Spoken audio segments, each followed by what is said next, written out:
my name is Meghan and I'm an ENFJ, and today I'm going to be making a quick video for you guys about the INFP and how the INFP archetype will be different depending on their maturity level and their health, their mental health, their emotional health. And so I am doing a series on this, which I will link the playlist below or somewhere around here. I've already done the ENFJ and the INTP, and the INFP has been highly requested, so I'm gonna go into that now. The reason why I'm doing this series is because essentially most personality type descriptions that you read on the internet, it is based on the average Joe sort of person. It's based on someone that's just kind of right in the middle of the pack, of the bell curve. And in order to really understand these types, which I made another video previously about how unhealthy people and healthy people are hard to type because they're kind of the outliers. So what I want to illustrate for you is sort of a spectrum of behavior that INFPs will lie upon. That way, if you are having trouble typing yourself or typing other people, you can sort of see, does this spectrum resonate with me or my friend? Because what sort of happens is, especially like an INFP, someone might say, oh, well, introverted feeling is kind of selfish. And an INFP who is more mature might think, well, that doesn't resonate with me. I'm not selfish. Well, maybe I am an FJ. Maybe I'm an INFJ. So I want to illustrate this to eliminate some confusion. So I wrote some notes. I'm going to try and make this brief, but I also want to cover everything. So healthy introverted feeling in an INFP is going to be a very strong sense of self, very individual, and just is not swayed by other people at all in the best way. Whereas unhealthy introverted feeling will be kind of afraid of, being controlled by others, by what other people want to do, and can kind of have trouble taking responsibility and also only do things if there's a personal motive as opposed to seeing a motive that would help the greater good. Where healthy introverted feeling in an INFP is able to empathize with every emotion. Kind of like how I talked about in the INTP video, INTPs, when they're healthy at their best, are able to entertain every thought and every idea, whether or not it's their own. INFPs who are at their best are able to empathize with any position. This can get really extreme. INFPs can empathize with murderers in a way where they could be like, oh, well, I'm so sorry that their life had to turn out this way. Like, I'm so sorry for their family that they turned out to have a son or daughter who was a murderer, but more unhealthier INFPs will sort of have a closed-minded introverted feeling and only empathize with things that align with their values. So it can really be kind of night and day in that way.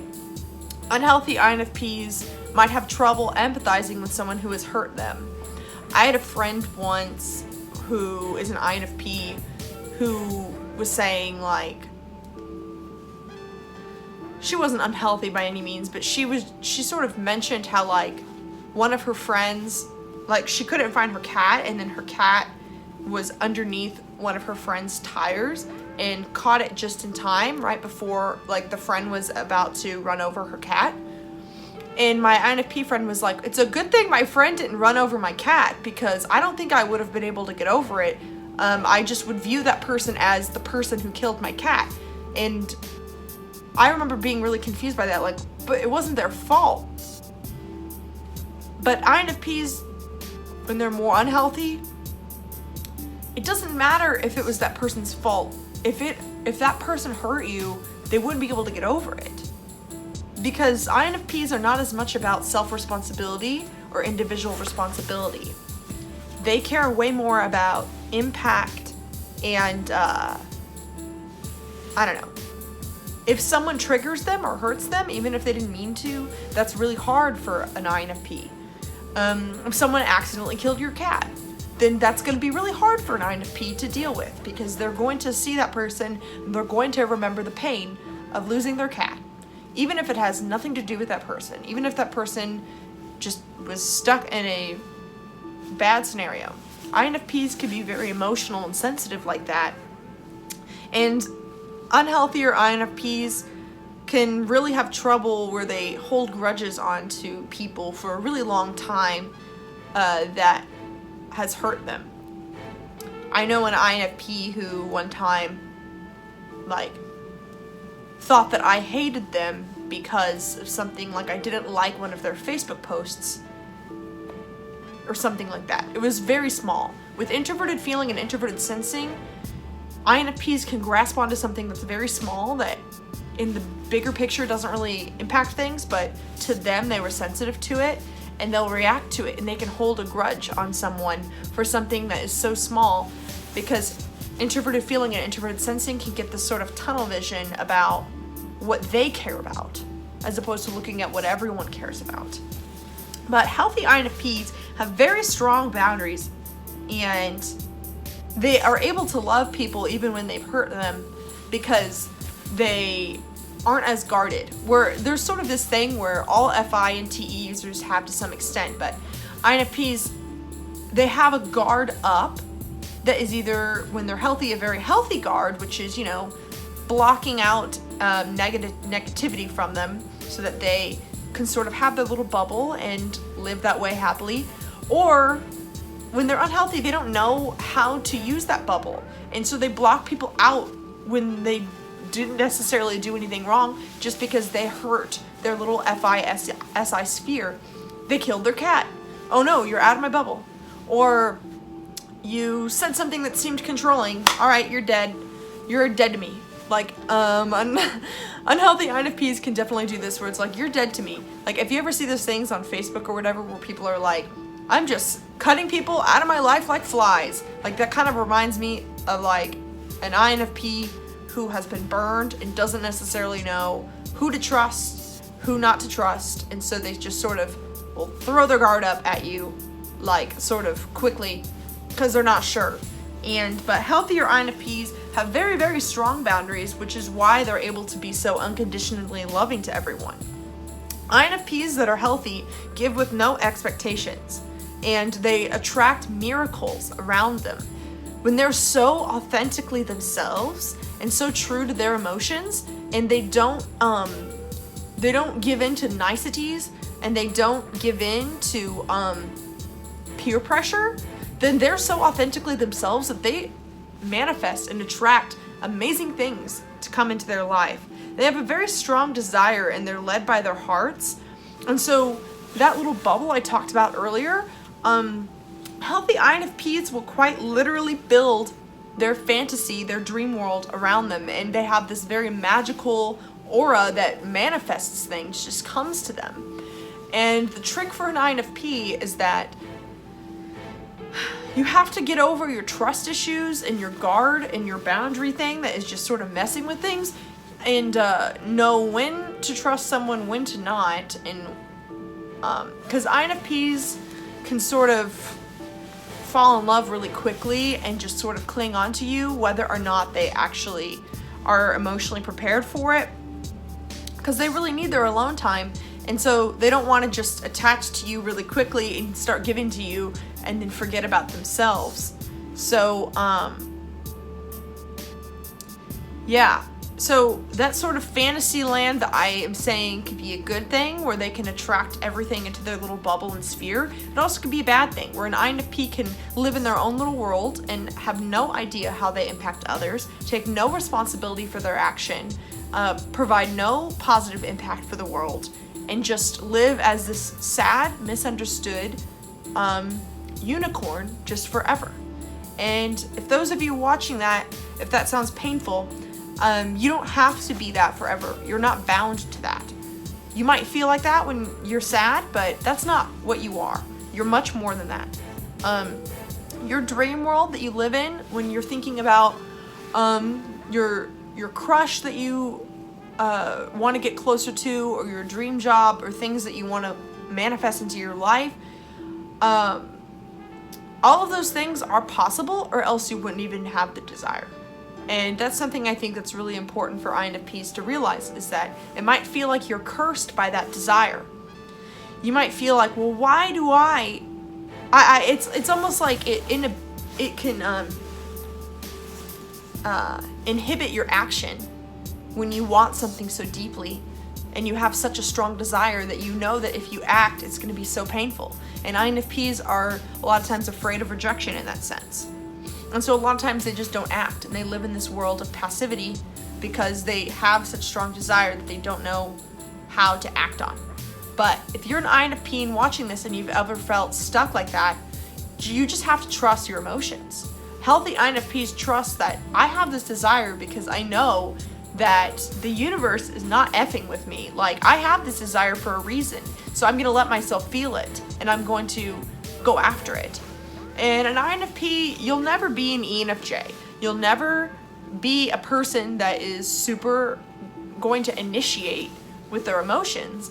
But an INFP, if you just trust your emotions, then that's really half the battle. If you trust yourself, you know that you're not self-sabotaging yourself. If you feel like you're stuck in that dream world and it's not real and you're living in this world and nobody else understands, like, you're feeling that for a reason. And so you're being called to go manifest your desires and trust yourself that your emotions are not betraying you. You are having those emotions, or you're having that desire because your soul was meant for that desire. So whenever INFPs get in this really fearful, passive mode of not wanting to initiate and not trusting themselves, thinking, oh my God, my emotions, I'm cursed, like I don't want to go after these things because I know it's just going to make me hurt. When you get in that spot, then you cannot take responsibility at all. Because INFPs want to validate their emotions and validate other people's emotions. And so if someone says, oh, you hurt me, an unhealthier INFP might be like, well, no, I didn't. I was just being myself. Or no, this was just my emotion. And they don't take responsibility for how that might impact someone else. They might... Also, unhealthier INFPs are only able to empathize with something that they have previously experienced, like with introverted sensing. Since they use introverted sensing as their inferior, an INFP will go back based on their past experience and might have trouble looking at what's going on right now in front of them, and instead lump you into back what they remember has happened before. Unhealthier INFPs might be lazy or kind of jealous and petty, and can be kind of mean-spirited towards people that they're jealous of, and they might not even be self-aware of the fact that they have this sort of envy. And it all stems down to not trusting the fact that your FI is there for a reason, and your FI has a desire that you're meant to feel. Healthy INFPs are really phenomenal at feeling everything as soon as it comes to them.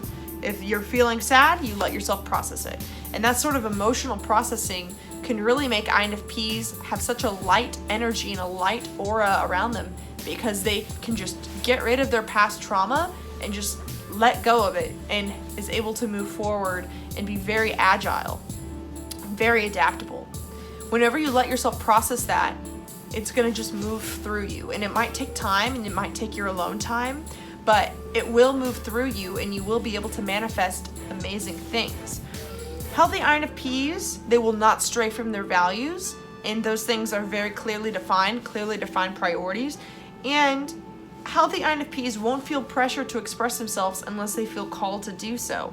But unhealthier INFPs might feel swayed by extroverted feelers, like FJs, and might feel like, especially since INFPs have decent FE, they might feel like they're supposed to do certain things in order to be loved, because they have such a strong FI desire to be loved that they might find themselves molding with the extroverted feeling a little bit. And that's not who you are.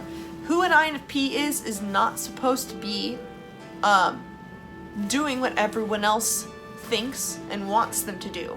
An INFP is supposed to do their own thing, 100%. Like, you're not supposed to be thinking about how others are perceiving you. You're supposed to be trusting yourself and being yourself. because it's an FJ thing. NFJ, leave it to the NFJs to worry about how they're perceived, because they're, you know, trying to make impact in the FE. INFPs, you don't need to worry about how you're perceived, because as long as you're staying true to yourself, which you have a very strong measurement within yourself, your introverted feeling is very strong, and so you're going to know very quickly, like, am I on track? Am I not on track with who I am? Is this action in line with my values and who I am, or is it not? And if it's not, then don't do it. Don't do it, even if you think that you're supposed to. And this is hard for INFPs, because you don't want to just, it's already hard enough to take action. It's going to be really hard to take an action and then get backlash for it if you're living in a world that just isn't really attuned to who you are. If you're going to get a college degree and you don't really want to work in a traditional job, but you're gonna just have to trust yourself, and nobody else can do that work for you. Unhealthy or INFPs can be really indirect about what they mean, and they might just randomly flip out on you if they expect you to read their mind. All NPs do this to some extent when they're unhealthy, but INFPs can really just expect people to read their mind because it's so stressful to express how deep their feelings are. It's so deep for an INFP that it takes so much effort to explain themselves. So just remember that other people can't read your mind, and so if you aren't expressing your intention or your values, other people aren't going to be reacting in the same way, especially people that don't use NE or FI. So, yes. So INFPs sort of go from being in this little dream world, being like, woe is me, pity sort of mentality, like they want pity, they want attention, they don't feel like they fit in, and they feel like everything's out to get them, and that they blame everyone else except for them for their problems. They just are extremely delusional about what's actually going on. But then on the other hand, an INFP that, you know, understands their power and their self-worth will not stray from their values and will be an inspiration to everyone just by simply being themselves. They don't have to express themselves like an ENFJ. Their introverted feeling is enough, because them living an aligned life, being themselves, will impact the world and do amazing things and attract amazing things to them without having to exert themselves or make the effort. And INFPs are the types that have extreme empathy, even when people are being at their worst. For me as an ENFJ, I really only empathize when I feel like someone is trying. And I have a hard time empathizing with people that are really deep in the trenches of, I guess, how do I want to word this? People who are deep in the trenches of poor human nature and are just clinging to, you know, greed and all this sort of the 7 deadly sins stuff. INFPs are really empathetic with people who make basic human mistakes, and so it can be really comforting to be around them. Anyway, I really hope that you enjoyed this video. For those of you, please let me know, comment below which type you'd like me to do next. And a couple other announcements is that I recently launched a Patreon, which I will link below with more information if you'd like to support more videos like these. And I will also link below, I have started a Facebook group that explores personality typology for personal growth. And if you join us over there on Facebook, I would love to have some more discussions with you about how to use your personality type to actually grow and become a better version of you. Thank you and have a lovely day.